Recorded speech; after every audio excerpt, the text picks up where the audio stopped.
গেল ২৪ ঘন্টায় Saudi football অঙ্গনে সবচেয়ে আলোচিত প্রশ্ন, ক্রিস্টিয়ানো রোনালদো কি আল নাসরের বিরুদ্ধে বিদ্রোহে নেমেছেন? অনুশীলন বয়কট, রিয়াদ ছেড়ে চলে যাওয়া, এমন বিস্ফোরক খবর ছড়িয়ে পড়ে সৌদি গণমাধ্যমে। কিন্তু পর্তুগিজ সংবাদ মাধ্যম স্পষ্ট জানাচ্ছে এসব ভিত্তিহীন। রোনালদো রিয়াদেই আছেন। আল নাসরের ট্রেনিং গ্রাউন্ডে তার উপস্থিতি নিয়মিত, একটি সেশনও মিস করেননি তিনি। বিশেষ করে শুক্রবার আল ইত্তিহাদের বিপক্ষে গুরুত্বপূর্ণ ম্যাচকে সামনে রেখে তাকে ঘিরেই পরিকল্পনা সাজাচ্ছে আল নাসর শিবির।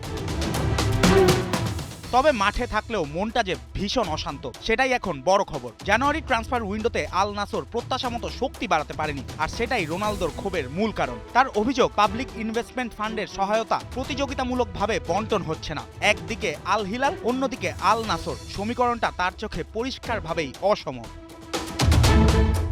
এই অসন্তোষ চরমে পৌঁছায় করিম বেনজেমাকে ঘিরে। আল ইত্তিহাদ থেকে সরাসরি শিরোপা প্রতিদ্বন্দ্বী আল হিলালে বেনজেমার সম্ভাব্য দলবদল রোনালদোকে ক্ষুব্ধ করে তোলে। রিয়াল মাদ্রিদের সাবেক সতীর্থকে লিগের সবচেয়ে শক্তিশালী দলে যেতে দেওয়াকে তিনি দেখছেন প্রতিযোগিতার ভারসাম্য নষ্ট করার উদাহরণ হিসাবে।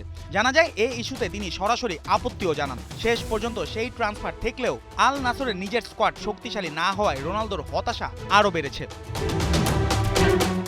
এমন অবস্থায় স্বাভাবিকভাবেই প্রশ্ন উঠেছে, তাহলে কি পর্তুগালে ফিরবেন ক্রিস্টিয়ানো রোনালদো? উত্তরটা স্পষ্ট না। কারণ ৪১ বছরে পা দিলেও রোনালদোর বিশ্বাস, তিনি এখনো পর্তুগিজ লিগের চেয়ে বড় মঞ্চে খেলার সক্ষমতা রাখেন। বরং সামনে দুটি সম্ভাব্য রাস্তা, যুক্তরাষ্ট্রের MLS কিংবা ইউরোপের কোনো শীর্ষ লিগ। বাণিজ্যিক সম্ভাবনা ও নতুন চ্যালেঞ্জের কারণে MLS ক্রমেই আকর্ষণীয় হয়ে উঠেছে। তবে সুযোগ পেলে চ্যাম্পিয়ন্স লিগের মানের কোনো ইউরোপিয়ান ক্লাবেই শেষ অধ্যায় লিখতে চান CR7।